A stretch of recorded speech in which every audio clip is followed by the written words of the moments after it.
Have you ever woken up with a killer headache, feeling like you partied a little too hard? Well, imagine that. But instead of your bedroom, you wake up in a place that looks like it's straight out of a historical drama. That's exactly what happened to me. One minute, I'm a regular 21st Street century guy named Alex, coding away on my laptop. The next, I'm lying on a wooden bed, wearing some kind of silk robe, and my head is throbbing. But the headache was the least of my worries. The room was all carved wood and delicate screens, with an incense burner smoking gently in the corner. I sat up, completely bewildered. Where am I? Did I get kidnapped by some kind of historical reenactment group? I mumbled to myself. Just then, the door slid open, and 4 women glided in. And when I say glided, I mean it. They were all stunningly beautiful, each with a different kind of charm, dressed in elegant, flowing robes that shimmered as they moved. The one in the lead, with a gentle smile and eyes like warm jade, approached my bed. Husband,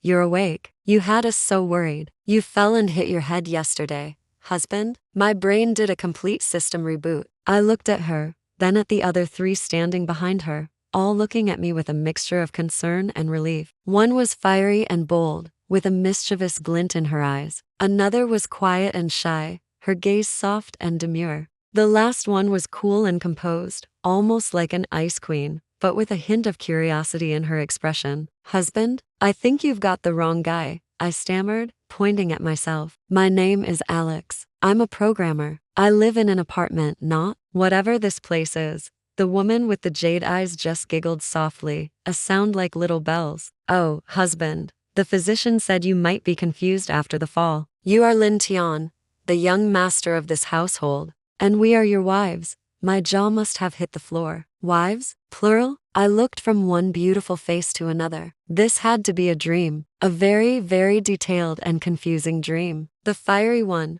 whose name I later learned was Honglian, stepped forward. Stop teasing him, Giroux, she said to the first woman. Can't you see he's genuinely frightened? Master, do you truly not remember anything? I shook my head, my mind a complete blank slate when it came to this Lin Tian person. All I knew was the smell of instant noodles and the glow of a computer screen. This world of silk robes and multiple wives was completely alien. The quiet one, Zuer, offered me a bowl of what looked like herbal soup. Husband, please drink this. It will help your recovery. The cool one, Binkson, simply observed me, her sharp eyes seeming to pierce right through my confusion. As the days turned into a week, the reality of my situation started to sink in. This wasn't a dream. Alex was somehow trapped in the body of an ancient nobleman named Lin Tian. And Lin Tian apparently was a very lucky man. Giroux was the head wife, gentle and capable, managing the entire household with grace. Honglian was a master of martial arts, fierce and protective. Zuer was a gifted artist and musician, her gentle nature a soothing balm. And Binkson,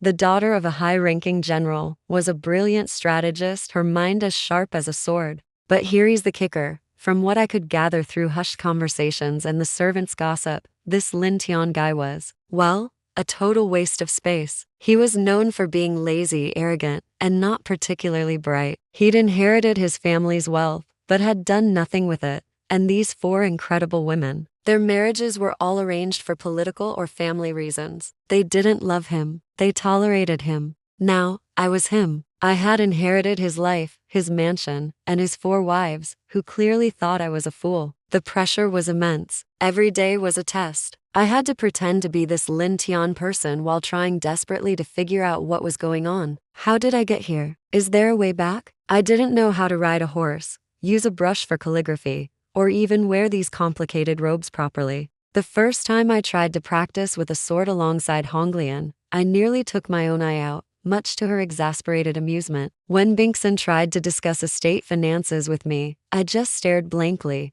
my knowledge of cryptocurrency and stock markets being utterly useless here. I felt like a fraud, an imposter in my own life. But there was a silver lining. Since everyone thought my amnesia and sudden change in personality were due to the head injury, it gave me a clean slate. The original Lin Tian was a loser, but I didn't have to be. I started using my 21st century knowledge in subtle ways. I introduced the concept of crop rotation to the estate's farmers, which Giroux, after some initial skepticism, saw the logic in. I used my basic knowledge of physics to help Honglian improve her archery techniques, earning a surprised but appreciative nod from her. I hummed modern melodies for Zur, who turned them into beautiful, haunting tunes on her guqin. The most challenging was Binkson. She was the most suspicious of my change. One evening, she cornered me in the study. "You are not Lin Tian," she stated, not as a question, but as a fact. My heart hammered in my chest. This was it. I was caught. I braced myself for the worst. The man I married was a hollow shell,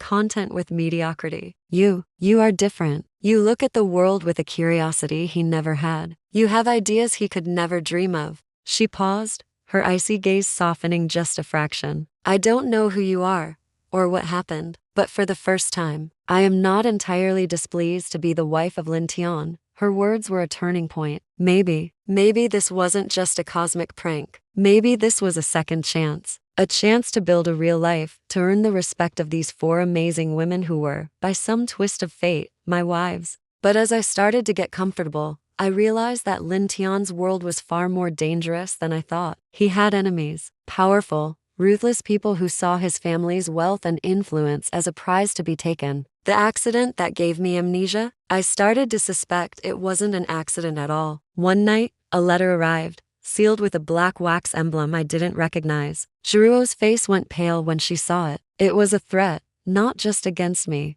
but against our entire family. It became clear that my simple life of trying to adapt was over. A conspiracy was unfolding, a web of political intrigue and ancient rivalries that the original Lin Tian had been blissfully ignorant of. And now, I was standing right in the middle of it. I looked at my four wives: Giroux, the steadfast manager; Honglian, the fierce protector; Zur, the gentle soul; Binkson, the brilliant strategist. They weren't just my wives anymore. They were my partners, my allies. We were all in this together. My modern knowledge and their ancient skills. Could we actually be the perfect team? I had no idea how to navigate this treacherous world. But I knew one thing for sure. I wasn't the clueless, lazy Lin Tian anymore. I was Alex. And I would protect my new home and my new family, no matter what. The clueless guy in ancient times was about to get a clue, and my enemies had no idea what was coming. The real story was just beginning. Thank you so much for watching. It's a wild ride, isn't it? If you're hooked and want to find out how I deal with ancient politics and maybe, just maybe, win the hearts of my four wives, make sure to hit that subscribe button and turn on notifications. You won't want to miss the next chapter. See you in the next video.